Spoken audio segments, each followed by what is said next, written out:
Hello friends, ગામઠી કિચનમાં તમારું હાર્દિક સ્વાગત છે। આજે આપણે બનાવીશું પાણીપુરી ફ્લેવર સેવ મમરા। એકને એક સેવ મમરા ખાઈને કંટાળી ગયા હોય ફ્રેન્ડ્સ, તો અહીંયા આપણે એક નવું જ અને પાણીપુરીના જે બહુ જ ચાહક હોય કે પાણીપુરી છે ને બહુ જ ભાવતી હોય તે આ મમરા ખાઈને પણ પાણીપુરીનો ટેસ્ટ લઈ શકે છે। તો બનાવવા એકદમ ઇઝી છે અને આ ચોક્કસ એકવાર ટ્રાય કરવા જેવા છે। તો ચાલો જોઈ લઈએ આને કેવી રીતે બનાવવા। પાણીપુરી ફ્લેવર મમરા બનાવવા માટે અહીંયા આપણે લીલા ધાણા, ફુદીનો, મીઠા લીમડાના પાન અને 3 મરચાંની આ રીતે પાતળી પાતળી સ્લાઈસ કરી લીધી છે। મરચાં તમારે તીખાશ જેટલી જોઈતી હોય તેટલી લેવાના।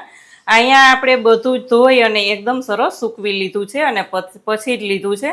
અહીંયા આપણે ડાળી સહિત જ બધું લઈ લીધું છે। કૂણી કૂણી ડાળી પણ લઈ લેવાની, જેથી કરીને તેની ફ્લેવરથી એકદમ ટેસ્ટી એવા મમરા લાગશે।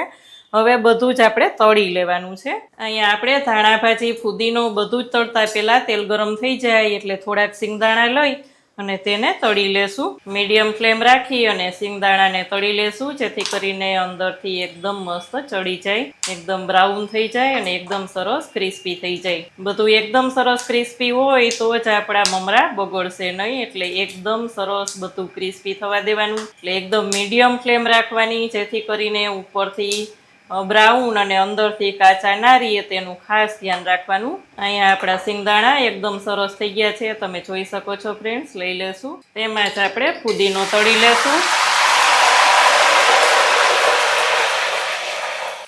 એકદમ સરસ ક્રિસ્પી ના થાય ત્યાં સુધી તળવાનો છે। એકદમ ક્રિસ્પી થઈ જાય એટલે આપણે એક કાણાવાળા બાઉલમાં કાઢી લેવાનો છે। તેમાં જ આપણે લીલા ધાણા પણ તળી લેશું।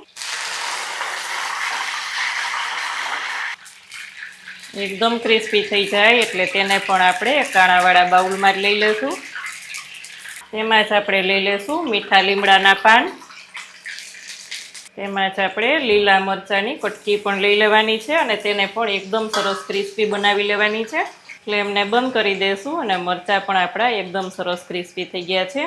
અહીંયા આપણે આ બધું ઠંડુ થવા દેશું। ઠંડુ થઈ જાય એટલે એક મિક્સર જાર લઈ અને તેને પેસ્ટ બનાવી લેશું। બધું જ ઠંડુ થાય ત્યાં સુધીમાં આપણે તેનો એક સ્પેશિયલ મસાલો બનાવી લઈએ। તો તેના માટે અહીંયા 1/2 ટીસ્પૂન આપણે જલજીરા પાવડર લીધો છે। તેમાં જ આપણે લઈ લેશું 1 ટીસ્પૂન, 1.5 ટીસ્પૂન જેટલું આમચૂર પાવડર। આમચૂર પાવડરનું થોડુંક પ્રમાણ વધારે રાખશું, જેથી કરીને એકદમ ખાટા મીઠા ટેસ્ટી એવા આપણા મમરા તૈયાર થશે। તેમાં જ આપણે લઈ લેશું શેકેલા જીરાનો પાવડર 1 ટીસ્પૂન, હળદર પાવડર 1 ટીસ્પૂન, સંચળ પાવડર લઈ લેશું 1 ટીસ્પૂન, દળેલી ખાંડ 2 ટેબલસ્પૂન લેશું। દળેલી ખાંડનું પ્રમાણ વધારે રાખશું અને બધું ચલાવી અને મસાલો તૈયાર કરી લેશું। અહીંયા આપણે પેસ્ટ પણ રેડી કરી લીધી છે, તમે જોઈ શકો છો ફ્રેન્ડ્સ। તેલનું પ્રમાણ હોય એટલે એમનેમ જ પેસ્ટ રેડી થઈ જાય છે। હવે આપણે મમરાને શેકીશું। અહીંયા આપણે 250 ગ્રામ મમરા લઈ અને તેને ચાળી લેશું, જેથી કરીને કોઈ કચરો હોય તો તે નીકળી જાય। અહીંયા આપણા મમરા ચાળી લીધા છે।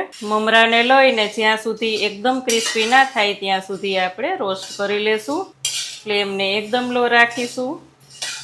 અહીંયા આપણા મમરા એકદમ સરસ રોસ્ટ થઈ ગયા છે, અહીં તમે જોઈ શકો છો ફ્રેન્ડ।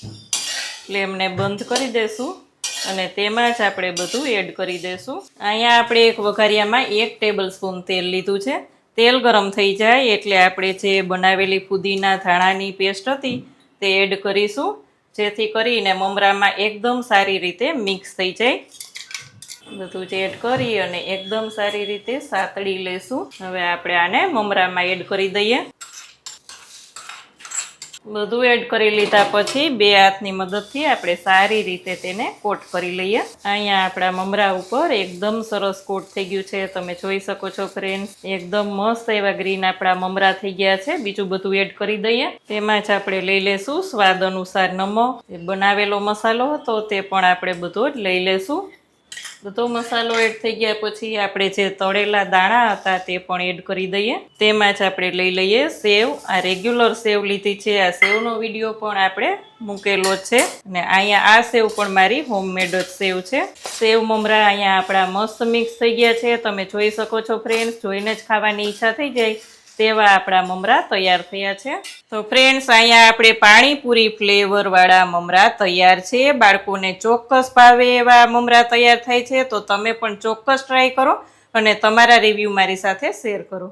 કેવી લાગી આજની રેસીપી? જો સારી લાગે તો વિડીયોને લાઇક કરજો, શેર કરજો. હજી સુધી ચેનલમાં નવા હોય તો સબસ્ક્રાઈબ કરીને બેલ આઇકોન પ્રેસ કરજો. આવજો ફ્રેન્ડ.